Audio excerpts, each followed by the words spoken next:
Social Security has probably what are some of the most complex rules and regulations that a retiree is going to face in their golden years. And this video comes up because I had a conversation last week with a prospective client who said, Cody, I cannot wait because next week my husband John is turning 70. He's turning on his Social Security. He's going to get $4,500 per month, and I get 50% of those benefits. And I said, well, time out there, Mary, because a couple of things that you need to know. Number one, you're 65, so you are not entitled to the full 50%. But number two, the Social Security spousal benefits are not based on someone's age 70 benefit. And in today's video, I'm going to explain to you how to look at spousal benefits, what age you need to be aware of in terms of when you can qualify for the full amount, and the fact that there is a penalty if you take before what's called your full retirement age. I'm Cody Crawford, founder of Retirement Wealth Professionals, and let's get into the video. Okay, so John and Mary. John is 70, Mary is 65, and as I said before, John is about to turn 70. He's been faithful, delayed his gratification, and has decided to turn his Social Security on at age 70 for $4,500 a month.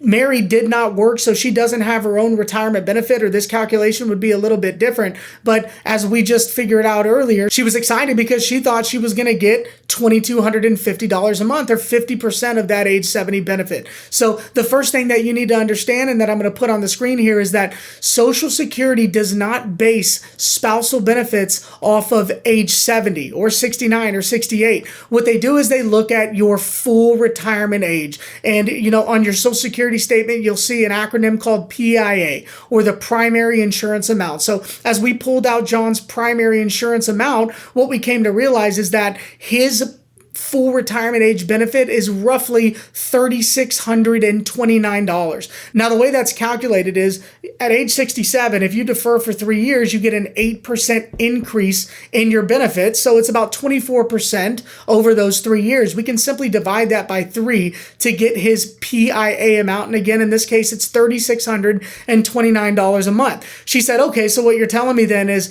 I'm not going to get 50% of the $4,500. I'll get 50% of the $3,629. I had to be the bearer of bad news again and tell her, well, that would be the case if you filed these spousal benefits at age 67. However, because you are taking them at age 65, you're also going to get a penalty on your spousal benefits. And so again, on the screen, you'll see kind of how they look at that. If she were to take it at 67, there would be no problem, but there is a 13% penalty for her taking a couple of years earlier. So now, instead of getting the $1,814 a month, that would represent 50% of her husband's primary insurance amount, she's getting a little bit less. And I think it comes out to roughly $1,514 or $1,580, as you see on the screen. And so this was a big shock to her. I mean, if you look at the difference between what she thought she was going to get, $2,250 minus $1,580, it's roughly $600 or, $8,000 a year. And, times that by 20 years, we're looking at a difference of $160,000 over the course of their life. So it's really important to understand as you go throughout retirement that, number one, let's be proactive when we're planning. Number two, if you don't have an advisor, you can go online. There are Social Security calculators that will help you quantify this yourself. But as you've kind of realized now or learned from the videos that I teach, it's important to have a comprehensive coordinated income plan. So I hope this was a helpful reminder that Social Security is indeed a little bit complex. There are nuances, there are different rules that we have to follow, and of course the way that the government calculates things, you need a PhD to really understand it. Again, thankfully there are these calculators. So if you need some help, if you need someone to point you in the right direction, or you just have some questions about your Social Security benefits and when you should figure out or when you should decide to claim, you can hit the link below. That'll take you to a calendar. We can connect for 30 minutes or so, and I'll help point you in the right direction. I'll see you in the next video.